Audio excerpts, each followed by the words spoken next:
Hello friends, welcome to Inside Psych Initiative. In today's video, we are going to discuss about Governor's customary address. This particular issue is relevant to Tamil Nadu. You all know that in Tamil Nadu, the governor, rather than giving the speech, he walked out of the assembly due to some various reasons. One of the reason was regarding the difference of opinion between the governor and government on various issues. But nonetheless, first we'll try to understand this particular issue in various aspects. Okay, first we'll discuss about the context of this particular topic. Then governor's customary address, what does it mean?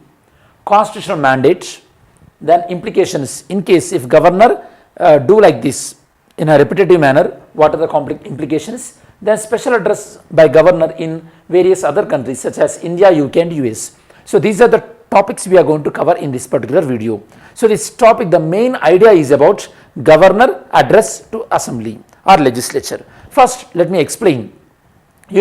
Governor is a part of assembly, state legislature. Governor is a part of state legislature. If it is a assembly only, then a part of assembly. If a state contain legislature as well as assembly, then part of the legislature. First, governor.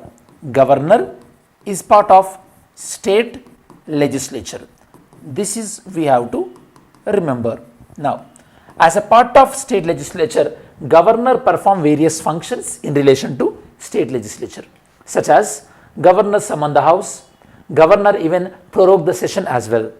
Apart from that, governor will take decisions regarding the disqualification of members, and governor certification is required for the introduction of money bill and financial bill type 1. Like this, there are various functions related to governor, same like there are various functions related to president in parliament national level.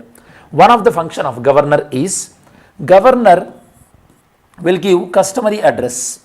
Governor will give customary address in two conditions. What are these conditions? We will try to understand. First condition is the newly formed assembly. The newly formed assembly. Okay, the assembly will be addressed by the governor. Here, both the houses will be addressed by the governor. In case if the state contain two houses, that means both assembly and council, they sit together and both of them will be addressed by the governor. Very, very important. Okay.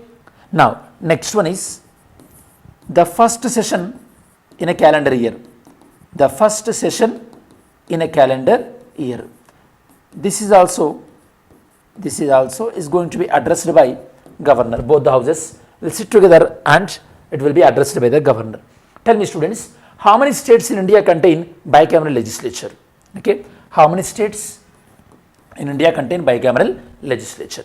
Now let's see the first session in a calendar year. Normally the first session in a calendar year, it will be budget session.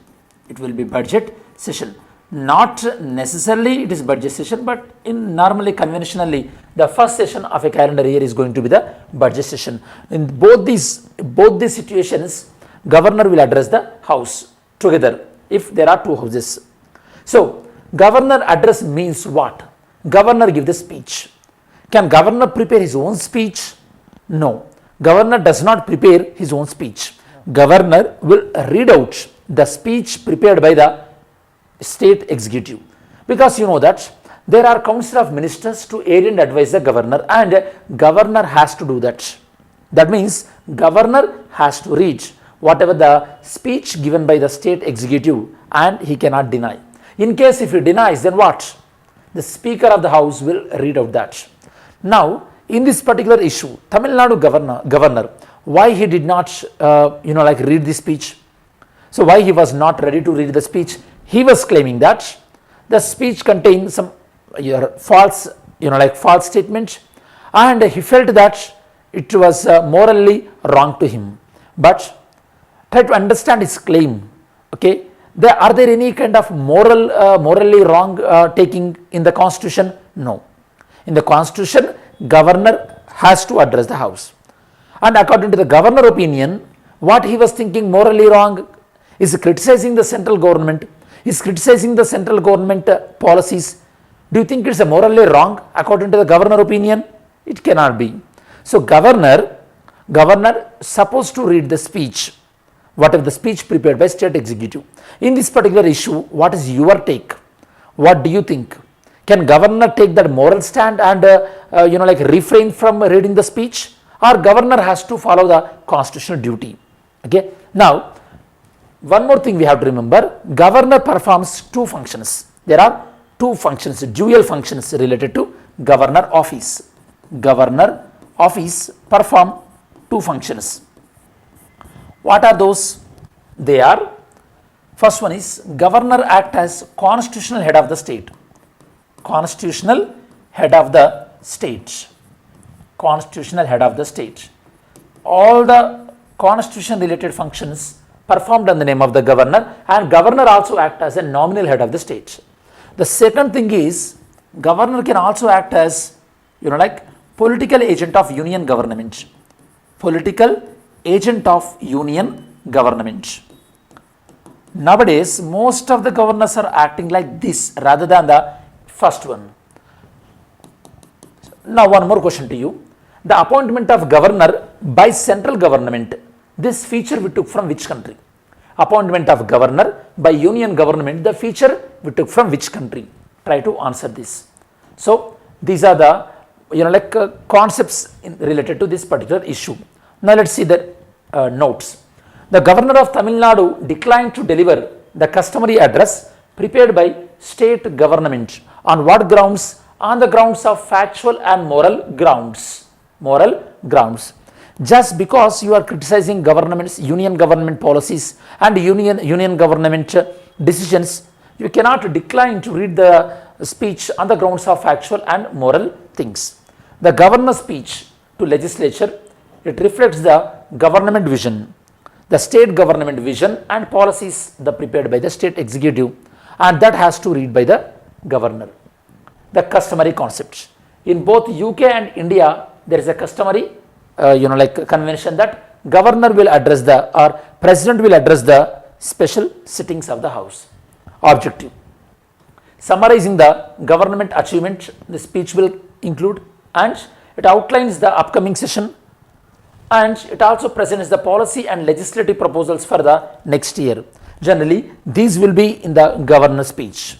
Okay, these are the pointers which will be included by the state government in the governor speech. The prior submission of the address by the state. Normally, before governor read that, prior to that, the speech will be forwarded to the governor by the state executive. Adoption of the practice. This practice we adopted on 18th of May 1949 in the Constituent Assembly, and they agreed to start that following practice on this particular day. So, this practice we adopted in 1949 in our Constituent Assembly. Constitutional mandate. Article 57 related to President and Article 176 related to Governor. These are empowering both President and Governor to address sitting of the legislature. Those are two situations already we discussed. The special power with regard to two occasions. The first one is regarding the opening session of the calendar year, and the second one is the first sitting of the newly formed Lok Sabha. Both are these. And a session of a new or continuing legislature cannot begin without this requirement. So, governor's speech has to be there if you are starting the new session. In case if you are continuing the last session of the last year, then you may bypass the governor's speech. That was happened in the case of Telangana. Next, Article 163. Governor is bound to act on the errand advice of the Council of Ministers. This is one of the basic principles in the parliamentary form of government. In the central level, it is going to be the Article 74, Clause 1 and Clause 2. And the nature of the advice given by the executive to the governor, it cannot be questioned in the court as well. The nature of the advice cannot be questioned, but the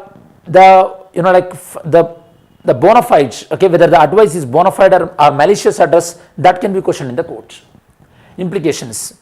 If governor refused to deliver the speech, according to one of the judgments, Andul Ghaffur Habibullah versus Speaker, West Bengal Assembly, here the High Court said that the governor cannot refuse to give speech as it is a constitutional duty of the governor. And Kerala governor also, he done the same thing previously. But in the other cases, Supreme Court and various high courts like West Bengal Assembly case, various high courts also given judgment that it may not illegal, but it is definitely the irregularity from the governor. It is constitutional irregularity. It is not illegal because both governor and president, they enjoy certain immunities, legal immunities. If you remember Article 361. Article 361 gives certain level of protection to governor as well as the president. And even Article 212 says that the judiciary cannot interfere in the day-to-day business of the state legislature. So these are allowing the legal immunity to governor, that we have to understand. Next, we will try to understand how this procedure in various other countries. For example, in USA, this particular custom is known as State of the Union, and this speech will be addressed by the president, and president has obligation to inform what? To inform country's condition and necessary steps to tackle with respect to country. Those are the issues president has to convey to the Congress. However, president, rather than giving the speech, he can convey the same information in the written document as well. In UK, it is popularly known as Queen's speech. Every year, Queen's speech, it will be once. The British system allows the speech to be written by the government. Same like India, because more or less majority of our provisions are related to Westminster parliamentary system. Regarding this, B.R. Ambedkar clearly mentioned that as the president or governor, as the head of the state, they should act according to the state executive, and they cannot violate the state executive orders. Yesterday's video question. Consider the following statements. In the case of all cereals, pulses and oil seeds, the procurement at MSP is unlimited. No, it is not unlimited. There will be certain restrictions announced by the government. In the case of cereals and pulses, the MSP is fixed in any state at a level to which the market price will never rise. No, never fall. Okay, so both the statements are wrong. Next, today's question. Today's question is, which of the following are not mentioned in the Constitution of India? Which one is not mentioned? Council of Ministers, collective responsibility, resignation of ministers, office of the Deputy Prime Minister. Which one is not mentioned? Mains question. A governor should be discharging his duty in accordance with the spirit of the Constitution, not just be an agent of the center. That means governor has to perform like the head of the state rather than political agent. Discuss the statement in the light of the role of governor in the Indian polity. This is today's mains question. As we reach to the end of this video, let us summarize once. In this video, we discussed about the issue related to Tamil Nadu and the constitutional provisions related to governor and what is the customary speech, in which conditions governor will give this kind of customary speech, and how the other countries are following. These are the areas we discussed. I hope this video useful to you. Thanks for watching our channel. Have a great day. Jai Hind.